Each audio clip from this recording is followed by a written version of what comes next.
Housing Connect listings are probably the most confusing things I've ever read. That's why in this video, I'm gonna break down how to read one of these housing lottery listings so that way you know what to expect in your next housing lottery and that you don't waste your time applying for apartments that you don't qualify for. Okay, so when you log into Housing Connect and you go to open lotteries, you can click on each listing for any lottery that you're interested in.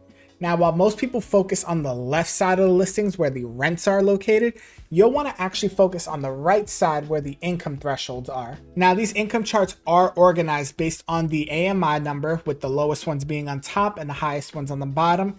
It also breaks down the income ranges per household size.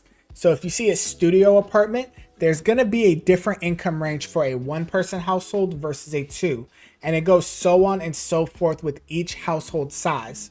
So what you want to do as an applicant is match your household size to the AMI level that you fit into. And you could do that by taking your gross household income and your household size and seeing which AMI level fits both of those. Okay, now that we see what household size and income you fit into, now we can go back to the left side and see how many bedrooms we can actually apply for. Now, most lotteries have studios, 1s, 2s, and 3 bedrooms available, and the rent prices can be adjusted depending on the AMI level. That's why you may see one bedroom that's listed for $800 and another one listed for $1,800, even though they're part of the same building.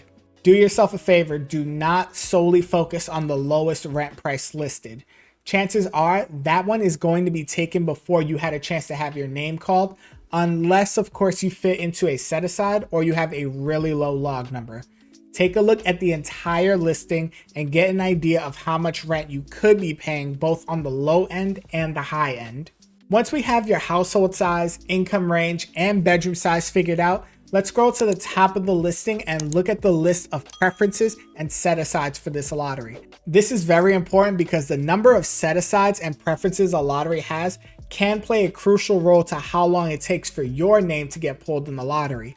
If you fit in one of these set-asides or preferences, your chances of getting called actually increase. However, if there's a higher number of set-asides and preferences and you don't fit in any of them, you could find yourself waiting months, if not years, to get called because they have to fill out the set-asides and preferences before they go into the general lottery where most of the applicants come from. Once we have all that figured out, it's time to see what documents we need. Now, some lotteries will actually put the full list of documents in the description. However, there is another way that you can get the full document list. All you have to do is Google HPD Marketing Handbook and click the second link that'll take you to HPD's website. From there, there's a zip file where you can download all of the forms and attachments that processors use, including the form H1C, which is the full list of every document you need to submit for housing lotteries. It goes step by step into all the documents you need, whether you are a salaried employee, whether you own a business, whether you're on disability. So do yourself a favor, download this list and start pre-uploading some of the documents that you don't need updates for. Things like your IDs, your social security cards, birth certificates for the kids. Because you don't need to update these documents as frequently, it's very rare that you're gonna have to re-upload these later on. And please double and triple check this list because if you are missing one document after your deadlines are called, you will be disqualified from the lottery. Just knowing how to read a Housing Connect listing and knowing what documents you need will put you ahead of the game compared to other applicants. But in the next video, we're going to go through the entire application process from applying to lease signing and key pickup and answer the question of how long this process actually takes.